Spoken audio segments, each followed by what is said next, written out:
2 Samuel chapitre 15, traduction Louis II. Après cela, Absalom se procura un char et des chevaux, et 50 hommes qui couraient devant lui. Il se levait de bon matin, et se tenait au bord du chemin de la porte.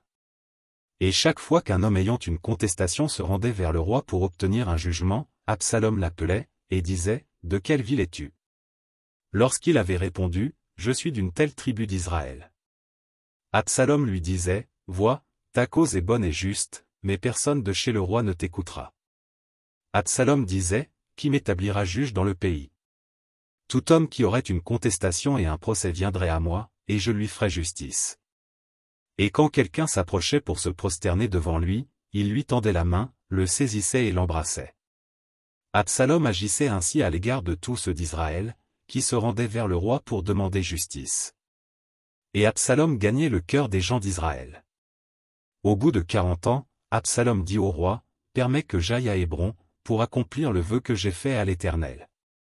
Car ton serviteur a fait un vœu, pendant que je demeurais à Guéshur en Syrie, j'ai dit, si l'Éternel me ramène à Jérusalem, je servirai l'Éternel. » Le roi lui dit, « Va en paix. » Et Absalom se leva et partit pour Hébron. Absalom envoya des espions dans toutes les tribus d'Israël, pour dire, « Quand vous entendrez le son de la trompette, vous direz, Absalom règne à Hébron. » 200 hommes de Jérusalem, qui avaient été invités, accompagnèrent Absalom, et ils le firent en toute simplicité, sans rien savoir. Pendant qu'Absalom offrait les sacrifices, il envoya chercher à la ville de Gilo Achitophel, le Gilonite, conseiller de David. La conjuration devint puissante, et le peuple était de plus en plus nombreux auprès d'Absalom. Quelqu'un vint informer David, et lui dit, « Le cœur des hommes d'Israël s'est tourné vers Absalom. » Et David dit à tous ses serviteurs qui étaient avec lui à Jérusalem, « Levez-vous, fuyons, car il n'y aura point de salut pour nous devant Absalom. Hâtez-vous de partir, sinon, il ne tarderait pas à nous atteindre, et il nous précipiterait dans le malheur et frapperait la ville du tranchant de l'épée. » Les serviteurs du roi lui dirent, « Tes serviteurs feront tout ce que voudra mon seigneur le roi. » Le roi sortit, et toute sa maison le suivait, et il laissa 10 concubines pour garder la maison. Le roi sortit, et tout le peuple le suivait, et ils s'arrêtèrent à la dernière maison. Tous ses serviteurs, tous les Kérétiens et tous les Pélétiens, passèrent à ses côtés, et tous les Gatiens, au nombre de 600 hommes, venus de Gath à sa suite, passèrent devant le roi. Le roi dit à Itaï de Gath, « Pourquoi viendrais-tu aussi avec nous? Retourne, et reste avec le roi, car tu es étranger, et même tu as été emmené de ton pays. Tu es arrivé d'hier, et aujourd'hui je te ferai errer avec nous çà et là, quand je ne sais moi-même où je vais. Retourne, et emmène tes frères avec toi. Que l'Éternel use envers toi de bonté et de fidélité. » Itaï répondit au roi, et dit, « L'Éternel est vivant et mon seigneur le roi est vivant.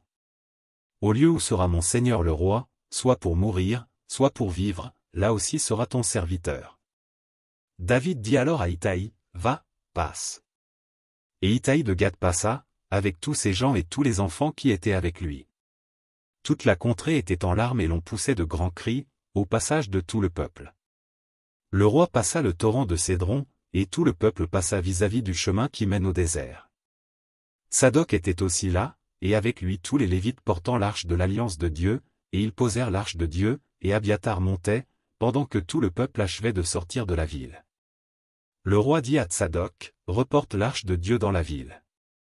Si je trouve grâce aux yeux de l'Éternel, il me ramènera, et il me fera voir l'arche et sa demeure. Mais s'il dit, je ne prends point plaisir en toi. Me voici, qu'il me fasse ce qui lui semblera bon. » Le roi dit encore au sacrificateur Tsadoc, « Comprends-tu? Retourne en paix dans la ville, avec Ashima, ton fils, et avec Jonathan, fils d'Abiathar, vos 2 fils. Voyez, j'attendrai dans les plaines du désert, jusqu'à ce qu'il m'arrive des nouvelles de votre part. » Ainsi Tsadoc et Abiathar reportèrent l'arche de Dieu à Jérusalem, et ils y restèrent. David monta la colline des Oliviers. Il montait en pleurant et la tête couverte, et il marchait nu-pieds, et tous ceux qui étaient avec lui se couvrirent aussi la tête, et ils montaient en pleurant. On vint dire à David, Achitophel est avec Absalom parmi les conjurés.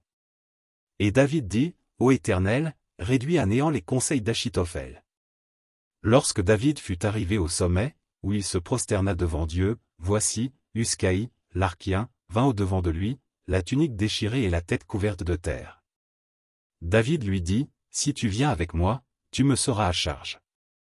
Et, au contraire, tu anéantiras en ma faveur les conseils d'Achitophel, si tu retournes à la ville, et que tu dises à Absalom, au roi, je serai ton serviteur, je fus autrefois le serviteur de ton père, mais je suis maintenant ton serviteur.